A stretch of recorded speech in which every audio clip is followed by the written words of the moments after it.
Hello, my name is Alexander Pierce, and this is the story of how losing everything revealed the truth about my family, and how a single letter turned everything on its head. They say you don't truly know your family until money gets involved. I found that out the hard way during one unforgettable Christmas dinner, but I also learned something else. Sometimes life's most crushing defeats come just before its most unexpected victories. For 15 years, I was the golden child of the family, the one everyone pretended to admire, but secretly envied. As CEO of Pierce Technologies, the company my grandfather had built from scratch in his garage, I transformed it into a $200 million empire. Every Christmas, I endured the forced smiles and insincere congratulations from my relatives as they angled for jobs, loans, or investments.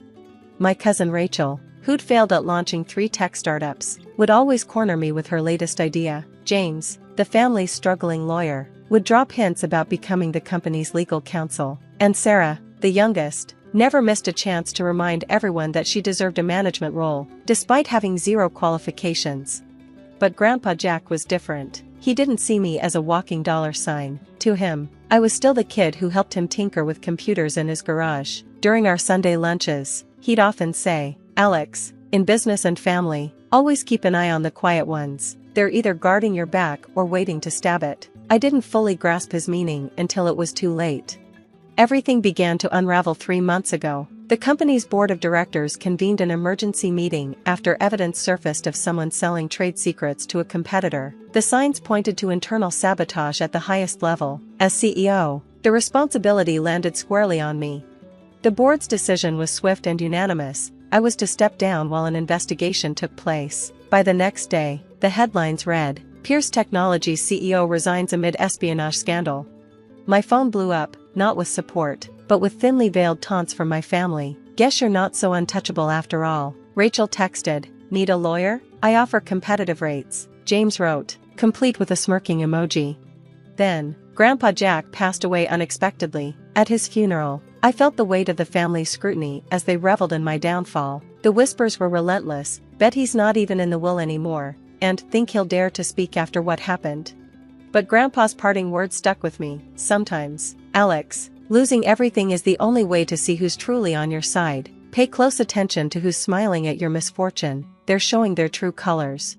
Which brings us to tonight, Christmas dinner at the family mansion. Grandpa's will was set to be read tomorrow, but his lawyer, Mr. Harrison, had called me earlier in the day. "Your grandfather had specific instructions. He told me, be at dinner tonight. Don't say a word. Wait for me at 8 p.m. sharp."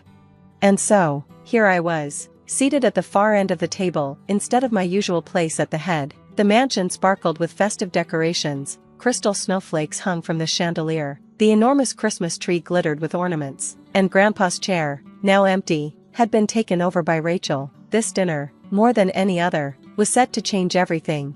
"So, Alex," Rachel called out, swirling her wine glass, "how's the job search going? I hear McDonald's is hiring managers." The table erupted in poorly concealed laughter.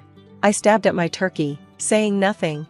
"Oh, come on," James chimed in. "Surely someone wants to hire the famous Alex Pierce? Though I guess that corporate espionage scandal might look bad on the resume." More laughter. Even Mom, who'd always been my biggest supporter, joined in with a sharp comment. "Well, I guess this proves no one's perfect after all. Even my golden boy can fall." Sarah, ever the opportunist, seized her moment. "You know, the board might be interested in some fresh blood, someone younger, with new ideas." She let the implication hang in the air.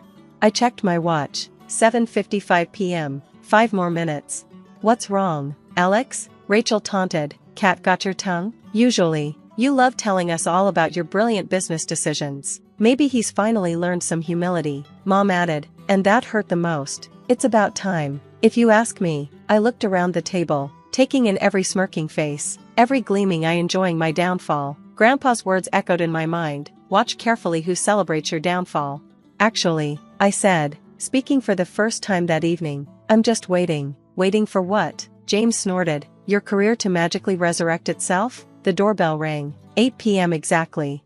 I allowed myself a small smile. "No, waiting for that." The butler appeared in the dining room doorway. "Mr. Harrison, the family lawyer, has arrived. He says he has urgent business that cannot wait until tomorrow." Rachel frowned. "The will reading isn't until tomorrow. Tell him to come back." Actually, I interrupted. Grandpa left specific instructions for this exact moment. Mr. Harrison entered the room, carrying a leather briefcase that I knew contained a letter that would change everything. Because what my family didn't know, what none of them had bothered to discover while they were busy celebrating my downfall, was that I had never really been fired at all. The corporate espionage, my public disgrace, even my silence these past 3 months, it had all been part of Grandpa's final master plan, and in about 2 minutes, they were about to learn exactly why he'd always told me to watch the quiet ones. Mr. Harrison cleared his throat, commanding the room's attention. The butler quietly closed the dining room doors, following the instructions I'd given him earlier. No one was leaving until they heard everything. Ladies and gentlemen, Mr. Harrison began, I apologize for interrupting your Christmas dinner, but I have here an addendum to Jackson Pierce's will that was to be read specifically tonight, at exactly 8 p.m., 3 months after his passing. This is irregular, James protested, his lawyer instincts kicking in. As former family counsel, Mr. Harrison corrected, you should know that Mr. Pierce's instructions were quite clear and legally binding. He opened his briefcase and pulled out a sealed envelope. The room fell silent as he broke the seal. Before I begin, Mr. Harrison said, Mr. Pierce recorded a video message to accompany this letter. Shall we? He placed a tablet on the table, and suddenly Grandpa's face filled the screen. He looked tired, but had that familiar mischievous glint in his eyes. If you're watching this, Grandpa began, then it's Christmas dinner, 3 months after my death, and my family is probably celebrating Alex's downfall. I know my family well. You see, I know exactly how you all think. The smirks around the table began to fade. 4 years, I've watched you circle Alex like vultures, envious of his success, waiting for him to fail. But what none of you bothered to notice was that while you were plotting against him, I was conducting an experiment, my final test to see who deserved to lead our family's legacy. Rachel's wine glass froze halfway to her lips. The corporate espionage scandal at Pierce Technologies? I orchestrated it. Every leaked document, every whispered rumor, every board meeting, it was all carefully planned, with Alex's full cooperation. Of course, the room erupted in gasps. All eyes turned to me. You see, Grandpa continued, Alex and I spent the last year feeding fake information to someone we knew was selling company secrets. Can you guess who that was? Rachel? My cousin's face turned white. Her wine glass slipped from her fingers, staining the pristine tablecloth red.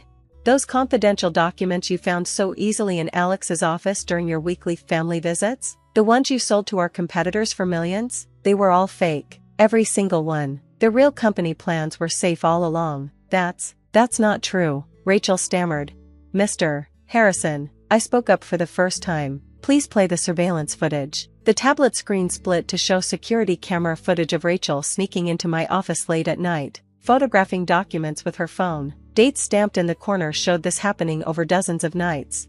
The FBI has already been notified, I added quietly. They're probably at your house right now. Rachel, those offshore accounts where you hid the money? Not as offshore as you thought. James jumped to his feet. This is entrapment. As Rachel's lawyer, sit down, James, Grandpa's voice commanded from the video. You're next. Those client funds you've been embezzling? We know about those too. Amazing what a proper audit can reveal. James collapsed back into his chair, his face ashen. And Sarah, Grandpa continued, those fake resumes you've been sending to our board members, claiming executive experience you never had? Those references who were actually paid actors? Did you really think we wouldn't check? Sarah burst into tears, mascara running down her cheeks. Mom, I said softly, looking at her shocked face, this is why I couldn't tell you. We needed everyone's reactions to be genuine. I'm sorry. Mr. Harrison cleared his throat again. Shall I read the actual will addendum now? The room sat in stunned silence as he began to read. To my family, your true characters have been revealed. Rachel, James, and Sarah, you are hereby disinherited. Your shares in Pierce Technologies are forfeit. The evidence of your crimes has been forwarded to the relevant authorities. As for the company leadership, Alexander Pierce never stopped being CEO. The board announcement was part of our plan. He has proven himself not just a capable leader, but a man of integrity willing to sacrifice his reputation temporarily to protect the company from those who would destroy it from within. Therefore, I hereby leave controlling interest in Pierce Technologies to Alexander, along with my entire personal estate, valued at approximately $1.2 billion. The silence that followed was deafening. There's more, Mr. Harrison added. Mr. Pierce left specific instructions about tonight. Ms. Rachel Pierce, Mr. James Pierce, and Ms. Sarah Pierce are to be escorted from the premises immediately by the security team waiting outside. They are never to set foot on any Pierce property again. Right on cue, 3 security guards entered the dining room. "This is ridiculous," Rachel screamed as they approached. "You can't do this to us. We're family." I stood up slowly. Family? Family doesn't try to destroy each other. Family doesn't celebrate when one of their own falls. Grandpa taught me that, his final lesson. As they were led out, Mom reached for my hand. "Alex, I'm so sorry. I should have." I gently pulled away. "Yes, you should have. We'll talk about it someday, but not today." After everyone left, I sat alone in the dining room, looking at Grandpa's empty chair. Mr. Harrison placed a hand on my shoulder. "Your grandfather would be proud," he said. "You played your part perfectly." I nodded, thinking of all the nights I'd spent building this trap, weathering the public humiliation, watching my family reveal their true selves. "It wasn't easy," I admitted. "The best lessons never are," he replied. The next morning, the business papers ran a new headline: Pierce Technologies CEO orchestrates brilliant sting operation, saves company from industrial espionage. My phone buzzed with messages again, this time from business leaders congratulating me on my strategic genius.